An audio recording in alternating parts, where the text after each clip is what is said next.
In your senior year, you take a final exam, and it's a very, very important exam where we live. I decided to start off by giving my boy a coffee. When I walked into the classroom, I just sat down, set my coffee down, our test started. I was feeling good, I'm typing away. I reach over, like around my computer, grab my dictionary, I pull my dictionary towards me, and my whole coffee slides off the desk and smashes onto the floor. I had not taken a single sip of that venti Americano. The instructor, she's like, it's okay, I'll handle that. And I was like, should I grab something to like clean it up? And she's like, no, we got this. And then they have to like move some of us and shuffle the desk around to get at the coffee, and they bring in a mop bucket, and the janitor and the instructor are there cleaning up my mess right while I'm you. typing my essay. And I'm like, I could literally not get out of here faster. And I was the first person to leave the room. So me and my girlfriend were going on a road trip. I'm getting a little tired, so we pull over. I let her drive, and we turn around, and I'm just like checking my phone. As we're coming up on this bridge, I see the bump that I'd hit earlier, and it's like, it's pretty significant. I'm like, she sees that. She's gonna slow down. It'll be fine. I keep looking at my phone. We're not slowing down. And by the time I look up, it's just too late. Like by the time that I'm like, maybe you should, and then ba-dunk. I was like, holy, we gotta take her easy. Like, and I look beside me, and my hubcap is flying down the highway beside me, and I was like, oh my god, my hubcap, pull over! And I had to run out of the car into the ditch to grab my hubcap, and it was still rolling when I got out of the car. It came right to me. Some people think I ruined my car. I disagree, but hear me out. I might have mentioned this, but I'm a proud owner of a 2008 Mustang GT. It was my first car, and I would take a bullet for it. Canada has free healthcare, so paint repair is more expensive. Over the years, I've done simple mods and stuff, but eventually I wanted to do something cosmetic, something special, something to separate it from all the other Mustangs out there. So I started thinking about wrapping it. Black? No, too basic. Red? No, I get pulled over all the time. Yellow? Nah, it's not like I'm driving Bumblebee. Wait, should I get a Camaro? No, Brody, stay focused. Brody, follow your heart. God? No. Lightning McQueen, ka-chow! So, after finding a wrap shop foolish enough to work with me, I turned my car into Dynaco Lightning McQueen. McQueen is red and sponsored by Rusty's, the bumper ointment. You think I don't know that? Look at my car.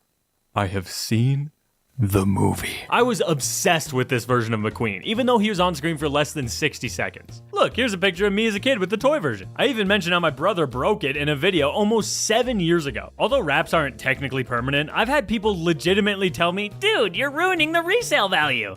Okay. I don't own the car because it's a financial investment. I just think it's awesome. Also, it's a 5th gen Mustang, not a vintage Ferrari. These things are everywhere. So, I'm sorry. This is gonna hurt.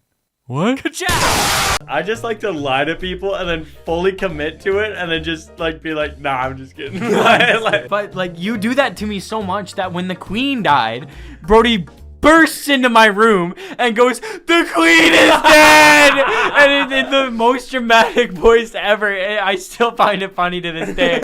And I like Google it, and I was like, that's like the first time you've ever told me the truth about a celebrity. Back in 2nd grade, life revolved around one thing: recess. Sure, you were being forced to learn cursive and how to play the recorder, but the moment that bell rang, you were free.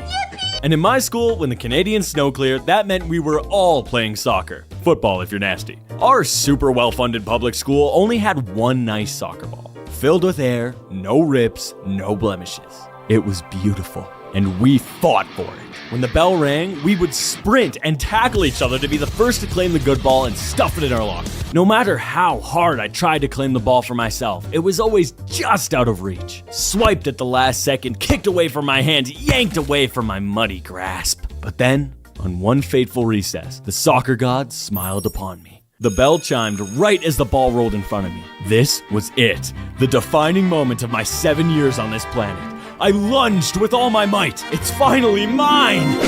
Sucks to suck, bro. My own flesh and blood. The ultimate betrayal.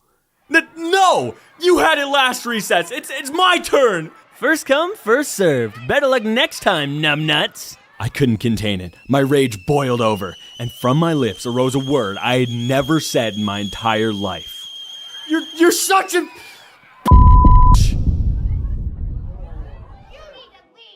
I'm telling.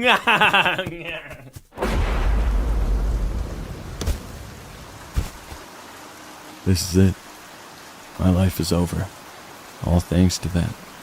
Little bit. One thing I will never enjoy is the stupid DMV. First time I had to get a car registered, no problem. Bill of sale, insurance, I now have a car. I even noticed a sign on my way out that said verbal abuse will not be tolerated and thought, wonder why they have that. A few months later, I got a winter beater. Just an old Ford Explorer, nothing special, just to get me through the winter till I could sell it again and get back in the Mustang. But it shouldn't be a problem, right? I walk in there, immediately feel the wave of dread that spawns from the building somehow, and wait in line. They call me over, and it's even the exact same lady as last time.